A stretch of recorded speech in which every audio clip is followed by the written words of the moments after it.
Staff selection commission के पेपरों में धांधली होने के आरोप लग रहे हैं।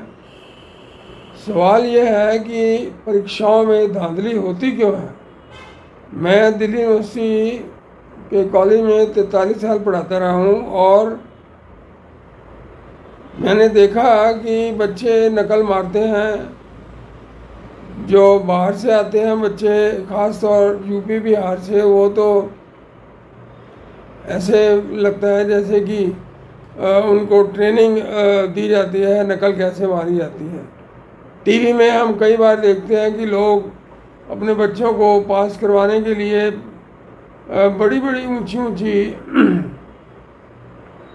जगहों पे बलियां लगा के पहुंच जाते हैं और अंदर उनको कागज़ फेंकते हैं, तो उनको ये आदत ही पड़ जाती है नकल मारने की। तो जिन बच्चों को नकल मारने की आदत पड़ जाती है वो एसएससी के एग्ज़ाम में भी नकल मारने की कोशिश करते ही होंगे। तो इस बात के ऊपर कि जो धांधली है और ये है और वो है, कई जो शिक्षक थे वो कह रहे थे कि पिछले 7-8 साल से जो हुआ है, जो पतन हुआ है इस परीक्षा व्यवस्था का, तो मैं उनको ये कहना चाहता हूँ कि ये पतन 7-8 साल से नहीं बल्कि बहुत पहले से हुआ। लालू यादव ने कहा था कि हम तो किताबें लाने देंगे बच्चों को, तो जिस एग्ज़ाम में किताबें लाने की अनुमति होगी वो एग्ज़ाम तो हुआ ही ना। वो तो नकल मारने का की परीक्षा है, नकल मारने का इम्तिहान हो गया। तो जो पॉलिटिकल विल है, अगर उनमें पॉलिटिकल विल हो तो वो बच्चों को ईमानदारी से पढ़ने के लिए कहें, ईमानदारी से पढ़ने के लिए तैयारी करवाएं उनको।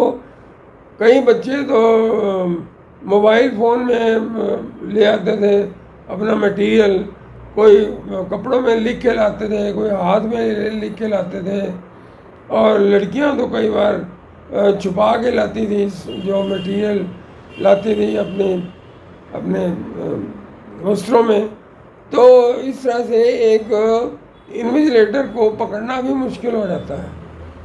अगर कोई महिला अपने अंग वस्त्र में कुछ छुपा के लाती है तो उसको पकड़ना, उसको ढूंढना मुश्किल हो जाता है। तो बात यह है कि जो कल्चर है, ये नकल मारने का कल्चर, इसके खिलाफ एक अभियान छेड़ना चाहिए, तभी लोग नकल ना मारने के माइंडसेट में आएंगे, तभी लोग नकल ना मारने की सोचेंगे। अब ये जो इन्होंने डेमोन्स्ट्रेशन किया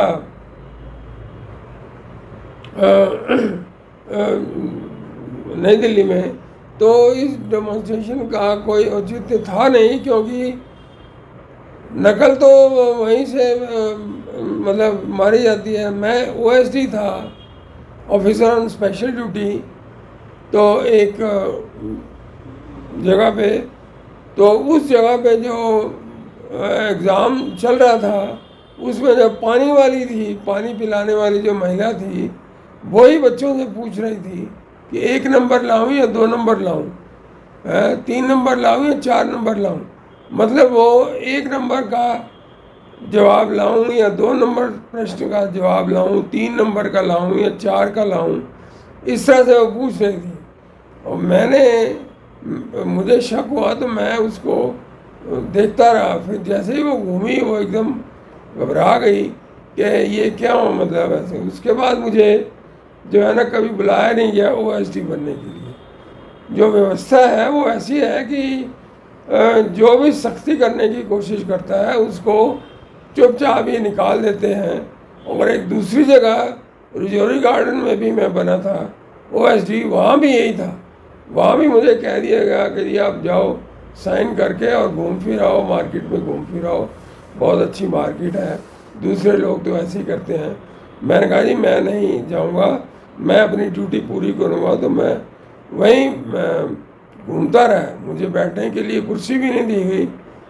ये शायद यात्रा थी। जो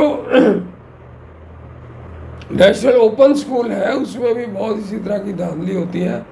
तो जब धांधली करने का एक एटमॉस्फेयर है, एक कल्चर है, तो उसमें जो स्टाफ सिलेक्शन कमीशन में जो बच्चे आते हैं इम्तिहान देने, वो भी उसी बैकग्राउंड से आते हैं।